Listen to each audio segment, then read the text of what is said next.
오늘 본문은 상당히 충격적인 것입니다. 신앙생활을 하신 분들도 이러한 본문이 있다는 것을 잘 모르는 경우가 종종 있고, 또 이 말씀의 깊이를 헤아려 보지 못하신 분들이 종종 있음을 봅니다. 그래서 참 히브리서를 주신 하나님께 감사드려요. 이렇게 복음을 다양하고 깊게 이해할 수 있게 우리를 배려해 주시고 가르치시는 주님께 얼마나 감사한지 모릅니다. 말씀 그대로입니다. 우리 주님은 응답되지 않은 기도가 뭔지 아세요? 소위 말하는 거절의 기도가 뭔지 아신다고요. 7절을 보시겠어요? 그는 육체에 계실 때에 자기를 죽음에서 능히 구원하실 이에게 심한 통곡과 눈물로 간구와 소원을 올렸고,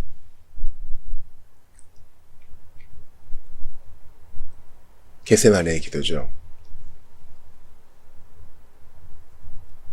그러나 결국 우리 주님의 기도는 나의 뜻대로 마시옵고 아버지의 뜻대로 하옵소서. 이 뜻을 꺾는 것이 뭔지 우리 주님은 아신다고요. 그래서 모든 기도는 주님 안에서 예스예요. 일견 거절처럼 보일 수 있지만 예스라고요. 왜냐하면 하나님 뜻대로 이루어지는 게 제일 좋은 거니까. 그래서 보세요. 그의 경건하심으로 말미암아 들으심을 얻었느니라. 아, 그렇구나. 나의 뜻을 꺾는 것의 어려움을 우리 주님이 아시고, 나의 뜻이 꺾여지는 것이 언뜻 볼 때는 거절의 기도처럼 보이지만 결국은 모두가 다 응답의 기도구나, 이런 걸 우리에게 알려주세요.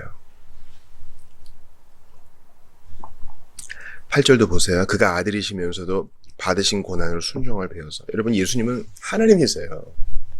하나님은요, 전지전능하기 때문에 뭔가를 배울 필요가 없어요. 근데 왜 이런 표현이 쓰여졌어요? 성육신 하신 때잖아요. 우리와 같은 몸뚱이를 지니신 분이잖아요. 우리의 대속제물이 되셔야 되잖아요. 순종이 뭔지 몰라서 배우신 게 아니에요. 우리를 대속하기 위해 고난을 받으심으로, 그 받으신 고난으로 순종을 이루신 것입니다. 그러니까 우리가 받는 배움, 학습과 다른 거예요. 엄밀히 말하면 우리 주님도 처음 육신이 돼보신 거예요. 그렇죠? 성부는 성육신하지 않으셨어요? 성령도 성육신하지 않으셨어요? 성육신하신 제2위격인 성자께서 이 몸뚱이로 고난을 받으사 순종이 뭔지 직접 체험하시고, 그래서 우리를 동정하실 수 있다는 겁니다. 그가 아들이시면서도 받으신 고난으로 순종을 배워서. 여러분, 고대에 이제 왕이 후계자를 생각해 보세요. 왕이 후계자는요, 선왕이 떠나면 자기가 이제 왕위를 차지하죠. 근데 새롭게 임명받을 필요도 없고 자기 차례예요. 순종을 배운다, 복종을 배운다. 상당히 생경한 개념이에요. 근데 우리 주님은 고난당하는 종, 왕이신 분이 종이 되셔서 육신을 입은 채 우리와 같은 고난을 당하셨습니다. 그래서 육신을 입고 순종하는 게 얼마나 어려운지 우리 주님이 아세요. 해봤으니까. 이게 바로 순종함을 배웠다는 의미예요. 우리를 동정하실 수 있어요. 저는 제 안에 두 마음이 있는 것을 고백합니다. 선을 행하기 원하는 나의 마음과 악으로 치닫는 여전히 남은 육의 본성이 있음을 고백을 합니다. 우리 주님은 죄가 없는 분이기 때문에 유혹을 받으시나 넘어지지는 않으셨죠. 그러나 그게 어떤 성격인지는 아셔요.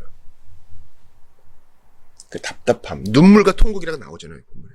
심한 통곡과 눈물로 우리 인생을 동정하실 수 있으니 해보셨기 때문입니다. 아들이시면서도 받으신 고난으로 순종을 배우셨기 때문입니다. 온전하게 되셨은즉 자기에게 순종하는 모든 자에게 영원한 구원의 근원이 되시고, 그분은 이미 온전하신 분이지만 육신으로 계실 때에 결코 죄의 유혹에 걸려 넘어지지 않으셨기 때문에 온전함을 덧입으셨습니다. 이미 온전하신 분이 여전히 온전하시게 된 거예요. 육신으로 계실 때 죄 짓지 않으셨어요? 자기에게 순종하는 모든 자에게 영원한 구원의 근원이 되신다.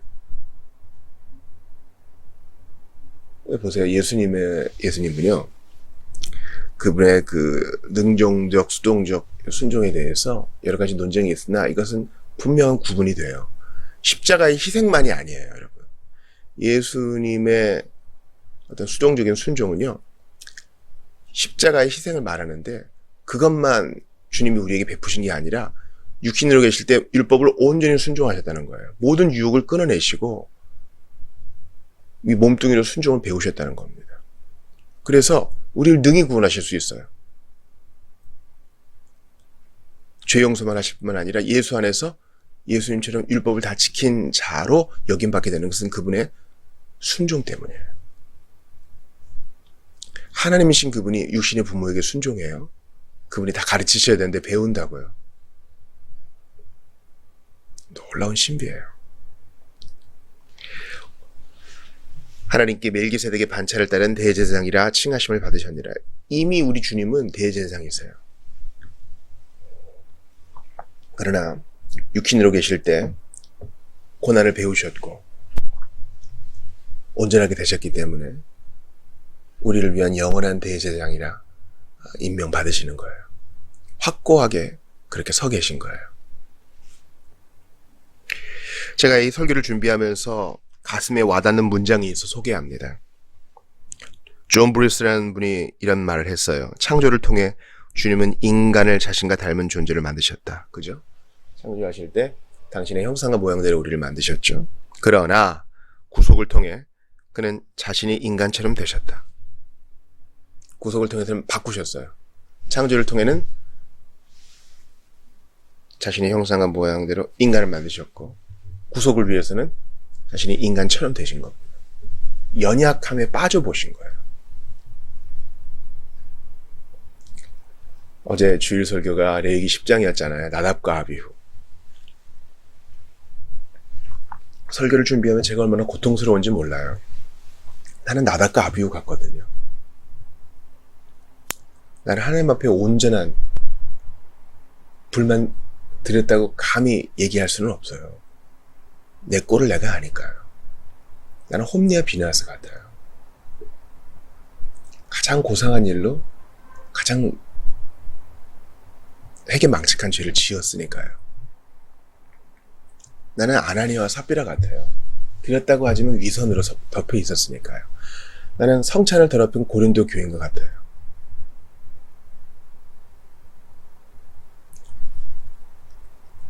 그래서 설교를 준비할 때 이거 해야 되나 말아야 되나 불편함이 있었어요.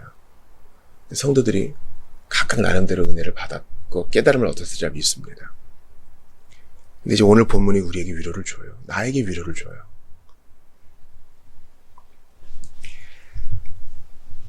자기에게 순종하는 모든 자에게 영원한 구원의 근본이 되신다. 우리를 위한 대제사장이 되시기 때문에 끊임없이 우리를 위해 중보하시죠. 그래서 안심할 수 있어요.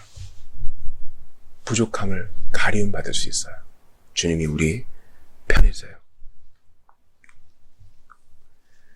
하나님이 죄를 알지도 못하신 이를 우리를 대신하여 죄로 삼으신 것은 우리로 하여금 그 안에서 하나님의 의가 되게 하려 하심이라. 고린도후서 5장에서 이렇게 말하고 있습니다. 죄를 알지도 못하신 이가 우리를 대신하여 육신을 입고 죄로 여기심 받은 것, 우리를 위한 대제사장 되신 거예요. 대제사장 되신 분이 친히 제물이 되셔서 우리를 위해 피를 흘리셨고 죽임을 당하셨고 온전한 순종을 주님께 바치셨어요. 왜요? 자기에게 순종하는 모든 자에게 영원한 구원의 근본이 되시려고, 우리 구원하시려고 말입니다. 그러니까 우리가 예수를 안다, 내가 성경을 믿는다, 나는 천국에 소망이 있다 이렇게 고백하는 것은요 보통 일이 아니에요. 보통 일이 아니에요. 예수님 믿으신 여러분들 움츠리지 마세요. 움츠러들지 마세요. 우리를 위한 대제사장이 계시니 당당하세요. 가슴을 쭉 펴십시오. 오늘도 세상과의 갈등과 마찰이 있을 거예요. 도망가지 마세요. 우리 예수님은 우리를 구원하시기 위해 우리를 형제라 부르기를 부끄러워하지 아니하시고 당당히 죽음에 맞서셨어요.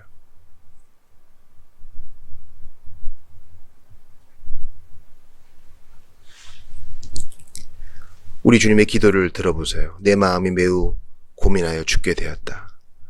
얼굴을 땅에 대시고 엎드려 기도하셨습니다. 내 아버지여, 만일 할만하시거든 이 잔을 내게서 지나가게 하옵소서. 그러나 나의 원대로 마시옵고 아버지의 원대로 하옵소서. 십자가에서는 이렇게 기도하셨죠. 나의 하나님 어찌하여 나를 버리셨나이까. 아버지, 내 영혼을 아버지 손에 부탁하나이다.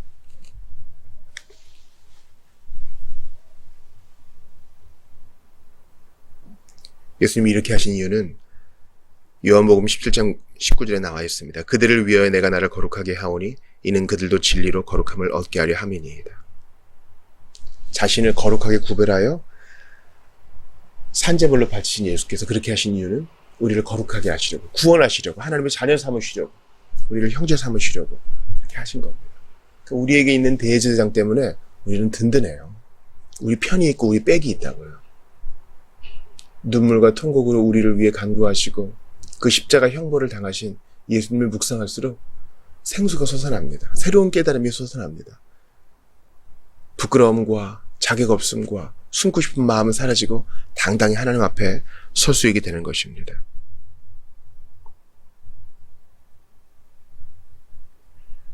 우리에게 지혜와 의로움과 거룩함과 구원이 되신 예수 그리스도. 아론의 반차는 다 끊어졌어요. 그 대제사장 계열은 이제 없어요. 그러나 멜기세덱의 반차를 따른 대제사장, 유일한 큰 대제사장 예수님이 계시니까 우리는 오늘도 든든합니다. 그러니까 여러분, 넘어져도 너무 절망에 빠지는 건 교만이에요.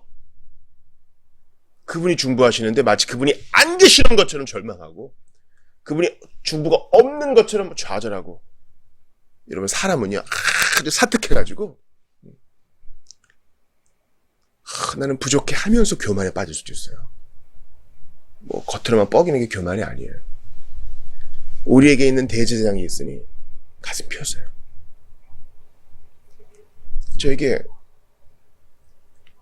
제가 왜 그렇게 체프 시간에 울었는지 모르겠어요. 박영선 목사님 설교를 듣는데요. 노르만디 상륙작전 때 놀라운 공을 이룬 특공대가 있었나 봐요. 아무튼 뭐 목숨을 걸고 임무를 수행해가지고 노르만디 상륙작전을 성공에 이끌었다 그럽니다. 근데 뭐 꼴이 말이 아니죠. 뭐 뒤집어 쓰고 옷도 엉망이고.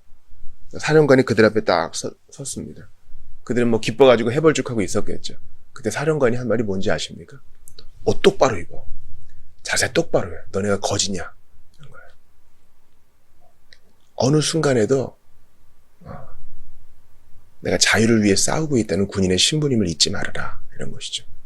복장 똑바로 하는 것입니다. 유도 경기할 때 멀쩡하게 이기다가 경고를 받아가지고 지는 적이 있어요. 왜 그렇습니까? 복장 똑바로 안 하는 거예요. 내가 품위를 갖춘 운동선수라는 것을 잊지 않는 거예요. 내가 자유를 위해 싸우는 연합국의 군인이라는 것을 잊지 않는 거. 제가 그런 그 품위와 절도 앞에 얼마나 부끄러워 또 감동을 받아 눈물을 흘렸는지 몰라요. 미군이 죽었어요.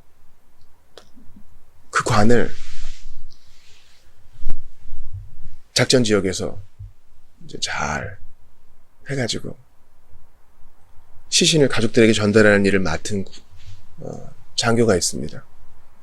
비행장에서도 관 옆에서 자고 무슨 일을 할 때 이동할 때 관 앞에 경례를 올리고 예를 따라서 이동합니다. 그러면 지나가는 차들도 추월하지 않고 조용히 따라가죠. 마지막까지 예를 갖춰요. 그게 왜 내 마음을 울렸는지는 모르겠어요. 여러분, 우리가 어떤 존재인지 아세요? 우리는 그보다 더 큰 존재예요. 더 명예로운 존재예요. 하나님이 우리 편이세요. 예수님이 우리를 형제라고 하세요. 우리의 대제사장이 되세요. 멜기세덱의 반차를 따른 대제사장으로서 우리를 도우세요. 그러니까 거지인 척 하지 마죠. 사람의 동정 받지 마시고 하나님의 도우심 받으셔. 가슴 피세요. 옷 똑바로 입으시고 하나님의 자녀답게 사세요. 예수님의 피로 거룩함을 입은 사람답게 사세요. 세상의 동정은 잠깐입니다. 그러나 하나님의 도우심은 영원해요. 주님이 우리를 형제라 부르기를 부끄러워하지 않으시니 여러분도 그렇게 하세요. 얼마나 명예로운 일이에요. 신자라 부르심을 받았다는 거. 어느 누구나 주께 나오라. 그리스도의 집권 대사로 산다는 거. 한 나라의 대사나 영사로 산다는 건 대단한 일 아니에요. 근데 우리가 다 그런 존재예요. 증인으로 살아요. 전능하신 하나님이 우리가 아니면 안 될 것처럼 당신의 일을 우리에게 맡기세요. 동역은요, 이 동업은 비슷한 수준의 사람끼리 하는 거잖아요. 근데 하나님이 연약하다 못해 비천하기 그지없는 우리에게 손을 내미사 우리를 동역자로 삼으세요. 당당하세요. 이 세상에 뭐 별 볼 일 없는 백을 가진 사람도 내가 누군지 알아 그러잖아요. 여러분, 우리가 누군지 알아요? 하나님의 자녀요. 하나님의 대사요. 주님의 동역자요. 예수 그리스도께서 우리 형님 되세요. 그러니 여러분, 너무 좌절에 빠지지도 마시고 너무 한숨 가운데 빠지지도 마시고 주님의 도우심을 힘입어 겸손 가운데 당당하시며 확신 가운데 거하시며 찬송하며 이 길 걸어가시기를 주의 이름으로 축원합니다.